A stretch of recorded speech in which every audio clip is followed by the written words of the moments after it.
Depois de um mês de investigação, o jornalismo do SBT denunciou com exclusividade uma fraude dentro de um dos principais hospitais de Guarulhos, a segunda maior cidade de São Paulo. Médicos fingem trabalhar, batem o ponto e vão embora. Tudo isso pago com dinheiro público. Guarulhos, Grande São Paulo. Mais de 1.300.000 habitantes. Hospital Estadual Padre Bento já foi considerado referência. Hoje, segundo este funcionário, que seria punido por falar a verdade, funciona assim. Hoje, a desculpa é que o PS não pode atender porque ele está sendo reformado e tem pouco espaço e pouco médico. E aí manda o paciente de volta para casa. Uma consulta aqui demora cerca de 6 meses para ser marcada. A explicação é que faltam médicos no dia a dia. Segundo funcionários, a UTI já chegou a ficar mais de uma vez sem nenhum médico durante a madrugada. Mas você quer saber a verdade de tudo isso? É uma vergonha que se repete. Médicos que recebem sem trabalhar. E eles batem o ponto eletronicamente aqui, ó.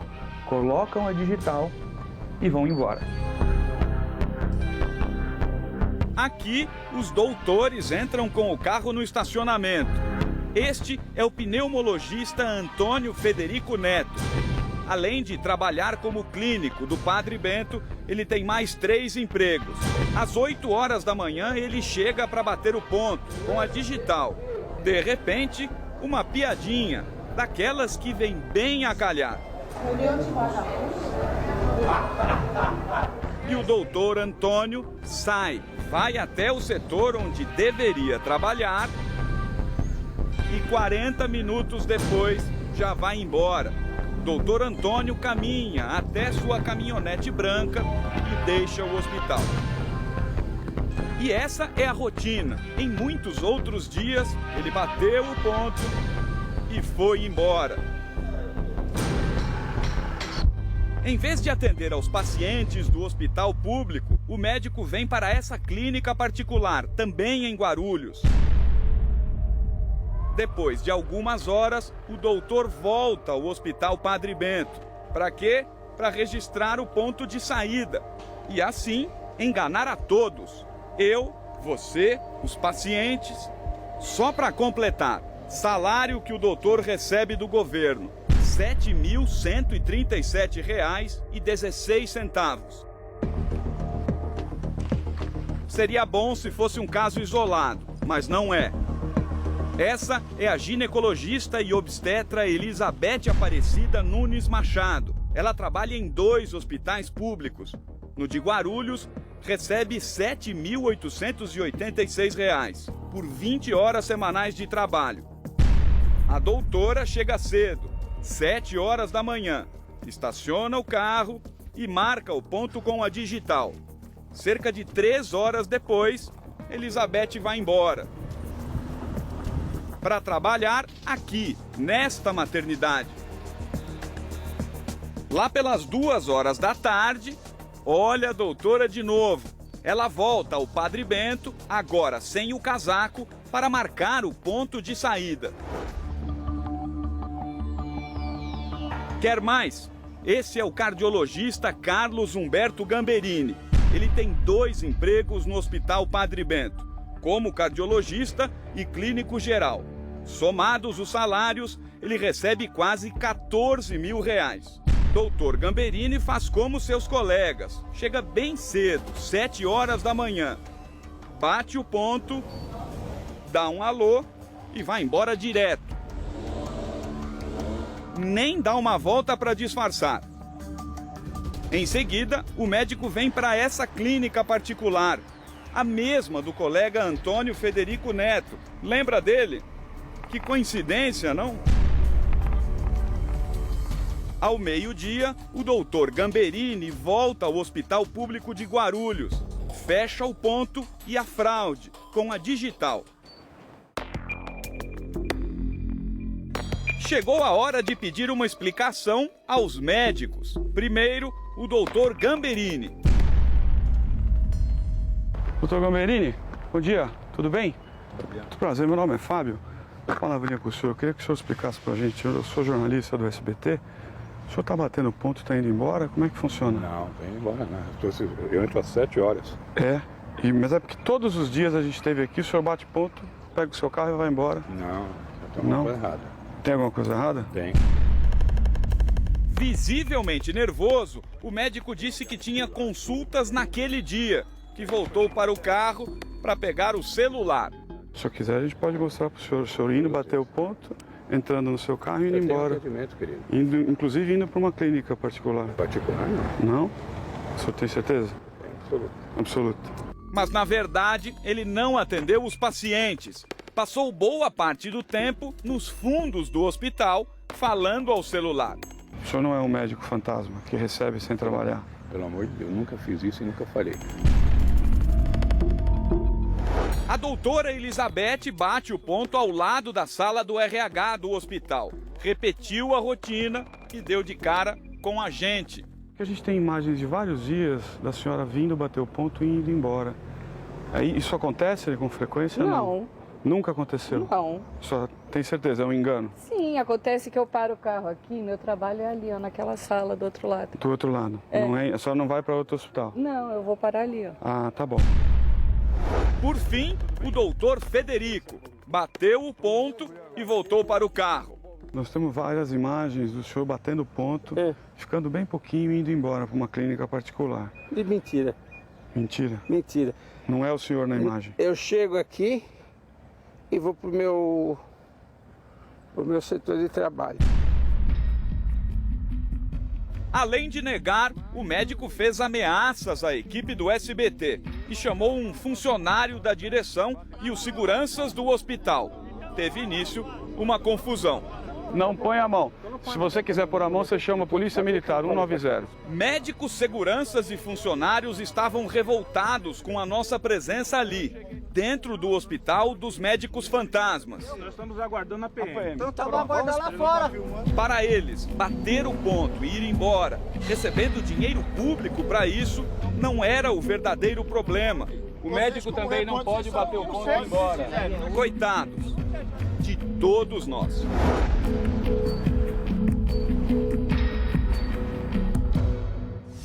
Os 3 médicos foram afastados e tiveram os pontos cortados. O Conselho Regional de Medicina de São Paulo informou que vai abrir sindicância e a Corregedoria do Governo já abriu investigação. Reconhecida como doença crônica pela Organização Mundial da Saúde, a obesidade cresceu nos últimos 30 anos, atingindo proporções de epidemia.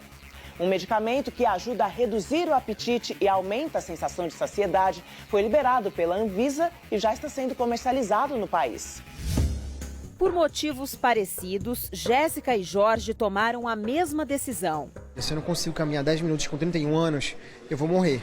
Imagina, tu quer caminhar um pouco e não consegue conversar, fica ofegante, isso é ruim. Ela emagreceu 18 quilos em um ano, com reeducação alimentar e atividade física. Eu decidi emagrecer, não foi por uma questão estética, não foi por não me achar bonita, e sim porque eu estava vendo problemas de saúde.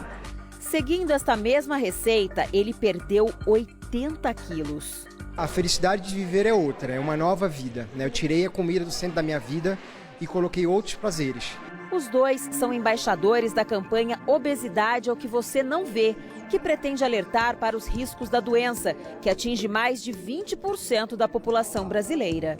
Obesidade é uma doença séria, que tem graves consequências para a saúde, aumenta o risco de muitas doenças como diabetes, hipertensão, osteoartrose, até alguns tipos de câncer. Durante o lançamento da campanha foram apresentados dados do estudo Scale, maior programa clínico já realizado no mundo sobre obesidade, com 5 mil pacientes, 100 deles brasileiros. A pesquisa analisou os efeitos da liraglutida, primeiro medicamento liberado pela Anvisa para o tratamento da obesidade em 16 anos. O medicamento já está disponível nas farmácias, mas é vendido apenas com receita médica. A liraglutida age em partes específicas do cérebro para reduzir o apetite. Com isso, a sensação de saciedade aumenta, ou seja, a pessoa come menos e se sente satisfeita por mais tempo. Nas primeiras semanas pode causar um pouco de náusea, que é transitória, e a ação central continua e persevera na perda de peso desses pacientes, que é em torno de 9 a 10% de perda de peso. Pesquisadores trabalham para desenvolver uma vacina capaz de diminuir em até 80% o vício em cocaína e crack.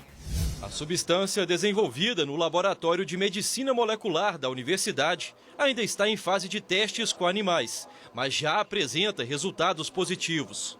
Uma molécula criada a partir da própria cocaína seria capaz de inibir a vontade do usuário de consumir a droga. A vacina também pode ser eficaz contra o crack, já que os produtos são feitos com a mesma pasta base. Nossos estudos em animais apontam que a vacina faz o corpo produzir anticorpos, né? E esses anticorpos se ligam à droga, uma vez que ela entra no organismo, e impedem a ação delas no cérebro. De acordo com os estudos, a substância reduziria em 80% o efeito da cocaína no corpo humano.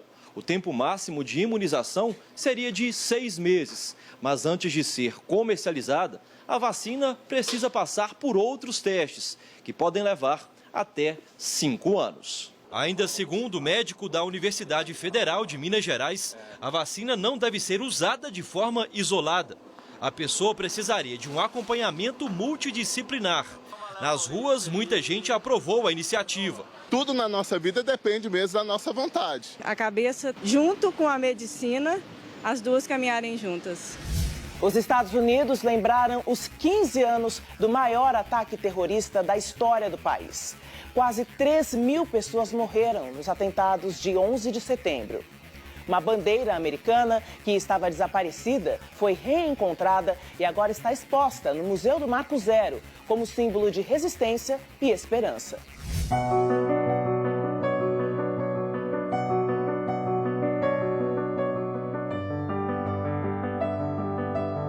Muita tristeza, muita tristeza. Uma coisa medonha que Deus o livre que aconteça novamente.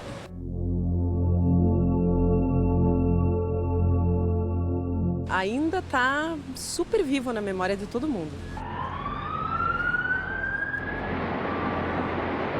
Todo mundo em volta, colocando flor nos nomes. É uma energia muito ruim, assim, sabe? 3 brasileiras, 3 gerações, mãe, filha e neta revivendo de perto aquele dia de horror. 15 anos depois dos ataques, elas vieram de Curitiba e incluíram a visita ao Marco Zero em Nova York para tentar entender o inexplicável. Sofia era muito pequena, um bebê para lembrar desta imagem que virou o ícone da resistência americana. Quando no meio dos escombros, os 3 bombeiros ergueram esta bandeira, agora recuperada e parte da coleção permanente do Memorial de 11 de setembro. Uma bandeira que resgatou um pouco da humanidade, da esperança dos americanos que reuniram forças para superar juntos aquele momento tão difícil da história, disse o diretor do museu.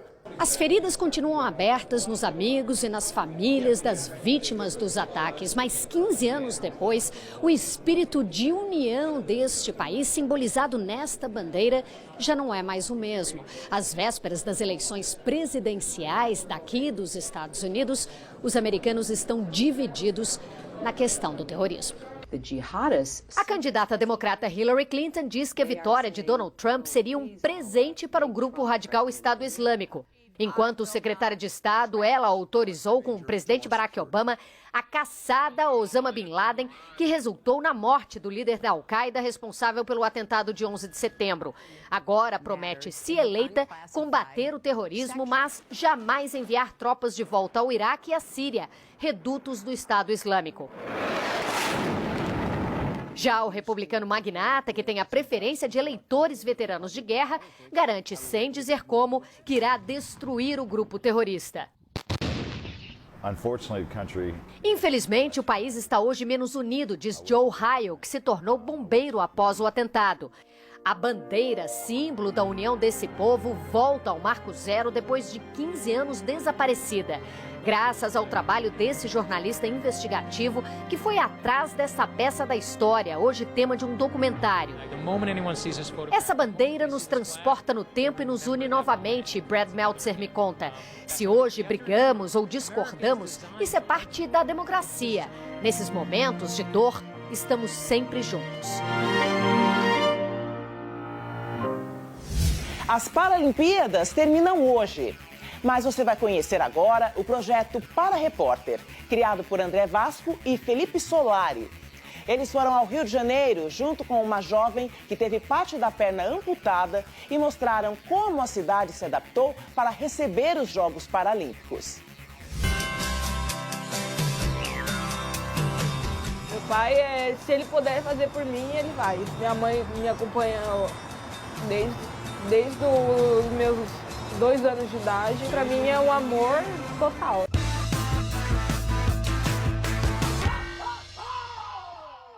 A cidade do Rio de Janeiro teve que se planejar e se preparar para receber atletas e turistas com qualquer tipo de deficiência do mundo inteiro.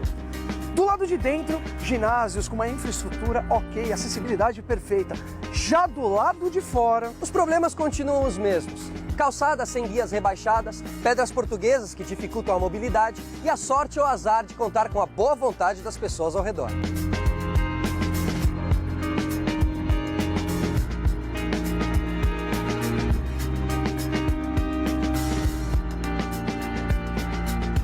Estamos aqui em Copacabana e a matéria de hoje a gente vai gravar acessibilidade.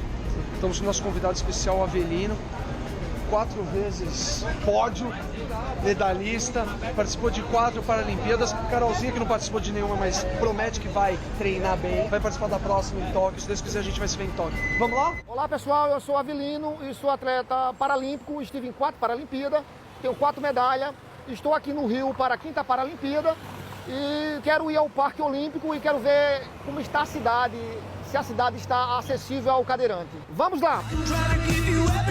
A linha 4 é uma linha recentemente inaugurada que conecta a Estação General Osório, na Zona Sul, à Estação Jardim Oceânico, a primeira localizada na Barra da Tijuca. A distância entre elas é de aproximadamente 15 minutos. Pode receber cerca de 300 mil passageiros.